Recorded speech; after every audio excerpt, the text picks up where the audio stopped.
Police যদি মনে করত এ ঘটনা ঘটতো না, পুলিশ মনে করেনি তাই ঘটনা ঘটেছে। কিন্তু পুলিশ কেন মনে করেনি সেটাও তদন্ত হওয়া দরকার।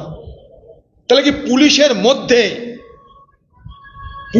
মধ্যে কেউ পদে থেকেও সেই পদের অপব্যবহার করেছে? আমি কোনো সন্দিগ্ধ ব্যক্তি নয়, আমার প্রশ্ন কিন্তু খুব বাস্তব ভিত্তির উপর দাঁড়িয়ে করছি যে পুলিশ কি তাদের বাহিনীর মধ্যে কারো অঙ্গুলি হেলনে নিশ্চুপতা পালন করেছে? শস্যের মধ্যে কি ভূত ছিল? এই প্রশ্নগুলো আমাকে তাড়িয়ে বেড়াচ্ছে। গত লোকসভা নির্বাচনে শামসেরগঞ্জে কংগ্রেস প্রচুর ব্যবধানে জিতেছিল।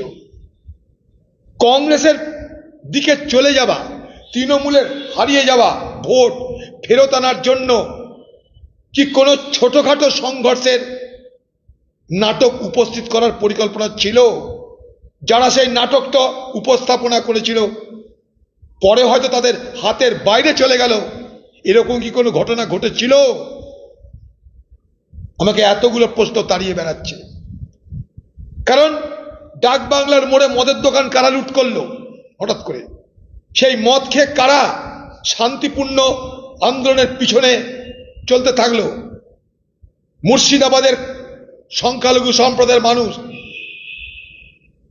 যারা তাদের ধর্মীয় প্রতিষ্ঠানের উপরে আঘাতের কারণে প্রতিবাদ করতে চেয়েছে, তারা কিন্তু কখনো হিন্দুকে দুশ্মন মনে করেনি। তারা কিন্তু আইনের বিরোধিতা করেছে, সেই আইনের বিরোধিতা করতে শান্তিপূর্ণ পথ অবলম্বন করেছে। সেই শান্তিপূর্ণ আন্দোলনের মধ্যে প্রবেশ করে কোন অপশক্তি এটাকে সাম্প্রদায়িক রং দেবার চেষ্টা করলো কেন? বা সাম্প্রদায়িকতার বীজ বাষ্প সেখানটাই বিস্ফোরিত হলো কেন? এই ঘটনার পিছনে তদন্ত হওয়া দরকার। এইসব তথাকথিত বিবৃতিতে আমি বিশ্বাস করি না। এই বিবৃতির অন্তরালে অনেক কিছু ঘটনা ঘটেছে, অনেক লোক জখম হয়েছে, অনলুকার যারা দেখতে গেছে তারাও জখম হয়েছে গুলি খেয়ে।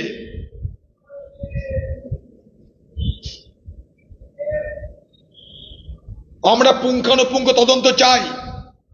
পশ্চিমবঙ্গের মুখ্যমন্ত্রীকে দাবি করব যে যারা যারা আহত হয়েছে তাদের পাশে সরকার দাঁড়াক, তাদের চিকিৎসার ব্যবস্থা করুক। কোনো চিকিৎসার ব্যবস্থার জন্য সরকারের মাথা ব্যথা নেই।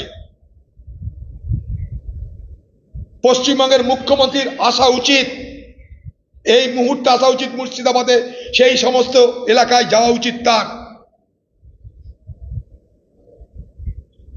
তার দলের এমপি থেকে তিনি প্রতিনিধি মণ্ডল পাঠান হাতরাসে, কোথায় বাইরের রাজ্যে, কোথায় মণিপুরে।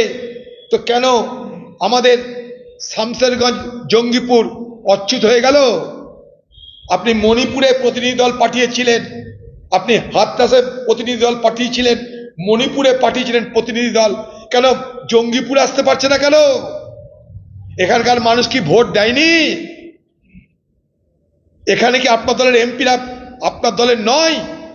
এই মুর্শিদাবাদ জেলার সব এমপি আপনার, সব এমএলএ আপনার, তাদের দেখা যাচ্ছে না কেন? সেই সমস্ত পীড়িত, অত্যাচারিত, লুণ্ঠিত মানুষগুলোর পাশে। ক্ষতিগ্রস্ত হয়েছে গরিব হিন্দু, গরিব মুসলমান। আমাদের এই জেলার হাজার হাজার পরিযায়ী শ্রমিক বাইরের রাজ্যে যায়।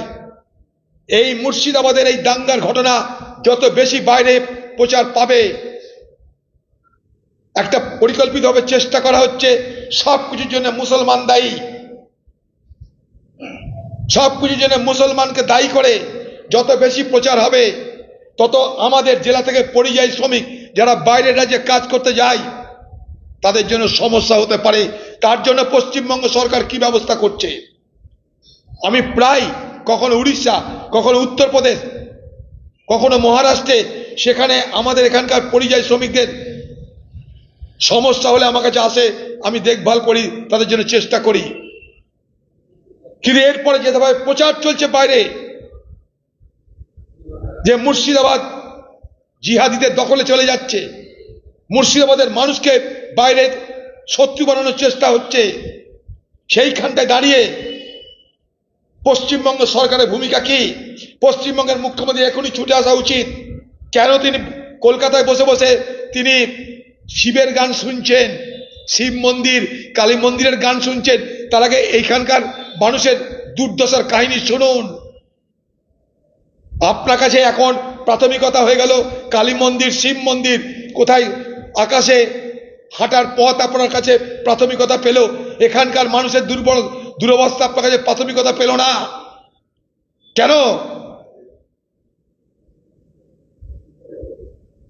এই ঘটনার পুঙ্খানুপুঙ্খ তদন্ত শুধু নয়, ক্ষতিপূরণ কোথায়? যারা আহতদের দেখভালের ব্যবস্থা কোথায়? মশা মারতে কামান দাগা হয়েছে এখানটায়, যেখানে থানাওয়ালারা পারে সেখানটায় কেন্দ্রীয় বাহিনীকে আমন্ত্রণ করা হয়েছে, বিএসএফ কে আপনারা ডেকে নিয়ে এসছেন, পশ্চিমবঙ্গের পুলিশ বিএসএফ কে ডেকে নিয়ে এসছে, পশ্চিমবঙ্গের প্রশাসন বিএসএফ কে ডেকে নিয়ে এসছে। তারপরে কোর্ট হস্তক্ষেপ করেছে। আজকে কোর্টের হস্তক্ষেপ করার প্রয়োজন কেন পড়ল? আপনি ব্যর্থতায় কোর্টের হস্তক্ষেপ করার প্রয়োজন পড়ল। কিন্তু কোর্টের হস্তক্ষেপের আগে আপনার প্রশাসন কেন্দ্রীয় বাহিনী বিএসএফ কে ডেকেছিল। আমাদের ভিডিও ভালো লাগলে লাইক এবং শেয়ার করুন। কমেন্ট সেকশনে গিয়ে জানান আপনাদের মতামত। আরো ভিডিও পেতে আমাদের চ্যানেল সাবস্ক্রাইব করুন এবং প্রতি মুহূর্তে খবরের আপডেট পেতে প্রেস করুন বেল আইকন।